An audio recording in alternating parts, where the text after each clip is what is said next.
aad iyo aad baad u mahadsan tahay kudan muuse agaasimaha Somali Irish Media doorashadii dhacday maalintii Sabtidii waxaa lagu kala baxay codbixintii iyo codayntii iyo tirintiiba si fiican baa lagu kala baxay kuraastii 160 ee loo tartamayay dhammaantood waa la dhameystiray xusbiga Sinn Féin ayaa marka laga hadlay codka guud helay oo helay boqolkiiba 24 halka xusbiga kale ku soo xiga uu helay boqolkiiba 22 laakiin kuraasta marka la tiriyo baarlamaanka marka la eego xusbiga Sinn Féin wuxuu helay 37 kursi oo si la filayo xusbiga Sinn Féin hore u sheegnay kuraasi badan oo may tartamin oo runtii 40 kursi meelahaas ay ku tartameen laakiin xusbiga kale ee weynaa ee Fianna Fáil ayaa 38 helay markii uu 38 ka helay runtii wuxuu noqday xusbiga marka xaq u leh inuu isagu dowlad soo dhiso laakiin arinta taagan waxa weeyaan codadkii dadweynaha waxa leh oo guushu raacday xusbiga Sinn Féin laakiin tiradii kuraasta ayaa laga badsaday gudoomiyaha baarlamaanka ayaa si markiiba la doortay oo laga soo doortay xusbiga Fianna Fáil halka labada xusbi markaa waa 37 bay haystaan laakiin maanta waxaa hadlay gudoomiyihii xusbiga Fine Gael oo ra'iisul wasaaraha dalkan oo sheegay in runtii laga adkaaday oo ay doonayaan inay haddi kadib noqdaan xusbi mucaarada waxaana uu sheegay inay dowladdu ila dhisaan Sinn Féin oo uu sheegay in dadku codkooda siiyeen taasi markaa waxay arintaasi ku adkeynaysaa xusbiga Fianna Fáil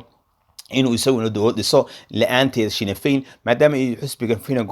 Gael ay sheegeen inay mucaarad noqonayaan sidoo kale arinta maanta dhacday waxa weeyaan xusbiga Labour-ka oo la filayay inuu doorashada wax weyn ka soo hooyo ayaa runtii hogaamiyahoodii u iscaasilay maanta waxaana uu sheegay isaga laftiisa inuu doonayo mucaarad inuu noqdo oo mucaaradka ku biiro oo aanu jeclayn inuu ka mid noqdo dowladdaasi waxaana sidoo kale uu ku dhiirigeliyay in la sameeyo dowlad wadaaga oo ay samaystaan Fine Gael iyo Fianna Fáil iyo Sinn Féin arinta kale muhiimka waxaa hadlay madaxweynaha dalkan Ireland Michael Higgins oo isna ku dhiiriyay xusbiyadu inay samaystaan dowlad oo ay wada hadalka galaan oo ay runtii uu sheegay in dastuurka Ireland uu qeexayo sida dowlad wadaaga loo sameeyo waqtiga loogu talagalay oo ilaa 70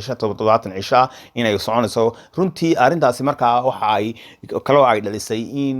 gudoomiyaha xusbiga Sinn Féin ay runtii wada hadal la bilowday xusbiga Green Party-ga iyo xusbiyada yaryar ee kale si ay u sameeyaan dowlad xagga bidixda oo haddii marka la isku daro isku tagoodu waxay noqonayaan ilaa 95 taasna runtii isku keenkooda ayaa runtii aad iyo aad u adag laakiin waxay isku dayaysaa iyadu inay samayso dowlad waxay magacowday guddi gaara oo ka shaqayn doonta sidii loo dhisi lahaa dowladdaasi ay iyadu hogaamin doonto walow runtii xisbiga Fianna Fáil ay leeyihiin xaq uma laha maadaama anagu aanu hayno tirada intii ugu badnayd oo hal dheernahay taasna iyada lafteedu waxay taabanaysaa muran abay galaysaa oo ah in Fianna Fáil ay cilad taagan tahay Sinn Féin la'aanteedna aanay dowlad dhisi karaynin in arrimaha kale ee ilaa shalay jaraa'id ku hadlayo kudana waxaa ka mid ah in xusbiga Sinn Féin soo bixitaankiisa oo soo baxay ee siyaasadda Ireland waxa weyn ka bedelay wadankan Ingiriisku runtii walaac badan ay ka qabaan oo saxaafadooda iyo jaraa'idkooda aad ay uga hadlayaan siba marka ay noqoto xusbiga Sinn Féin oo raba inuu soo celiyo midnimadii dalkan Ireland isagoo ku ballan qaaday inuu sameyn doono afti loo qaado dadka waqooyiga Ireland ku nool inay ka mid noqdaan Ingiriiska inay ka mid noqdaan Ireland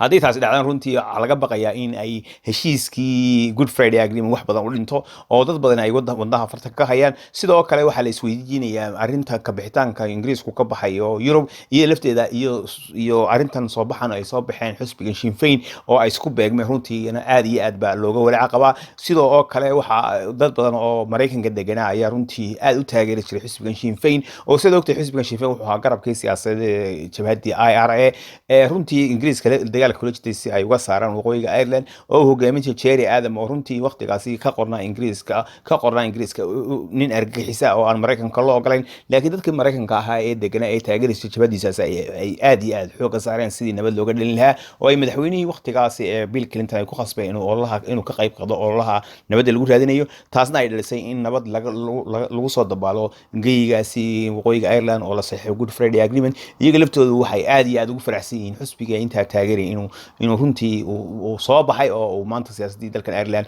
qayb weyn ka yahay arinta ugu muhiimsan ee la fili karo guusha u dhalisay waxa kamid ah Sinn Féin inay yihiin dhalinyarada iyo dadka ardayda ah oo kuduna wadankan dhaqaalihiisu aad buu u kobcay waxayna ka mid yahay wadamada ugu dhaqaalaha kurista badan Yurub laakiin maciishadii iyo guryaha kiradooda iyo guryo la'aanta ayaa runtii keenay in ay isbedelkan u dhaco taasoo lagu tilmaamay inuu yahay kacaan cusub arrinta ugu daran ee la filaya waxay tahay haddii ay dhici weydo ismari waagan oo sii socdo oo ay cidina ku guuleysan weydo inay dhisto dowlad oo ay xisbiyada waxa u dhowdahay oo xisbiga Fine Gael ay sheegeen hogaamiyahoodu oo ah ra'iisul wasaaraha wadankani in ay dhici karto inay doorasho galaan arrinta kale kuduna muhiimkii waxa weeye in dalka waxa sii maamuli doona ra'iisul wasaarihii imka laga adkaaday oo sheegay inuu sii xukunka sii hayn doono sida dastuurku dhigaya laakiin wax weyn oo go'aamo siyaasadeed masiiri aan u qaadan doonin balse uu ku ekaan doono inuu maalmeedka uu sii maamulo tan iyo inta laga dooranayo cid cusub marka isagu runtii waxa uu qirayaa inuu ka baxay loolankaasi oo aanu dowladda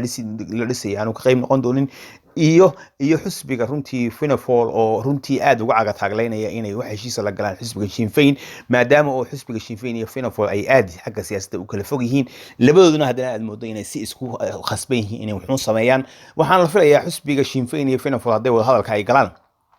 inay Sinn Féin rabto in ra'iisul wasaaraha la wareejiyo labadii sano qol haysto arrintaas oo runtii ilaa imika aan xisbiga Fianna Fáil ka hadal laakiin cidda carcarta ugu badan sameynaysa ee hadalka galaysa ee media la hadlaysa ee anaga dawlad sameynayna waa xisbiga Sinn Féin oo runtii aan ogeyn inuu helay tirada codka guud dadka dadweynaha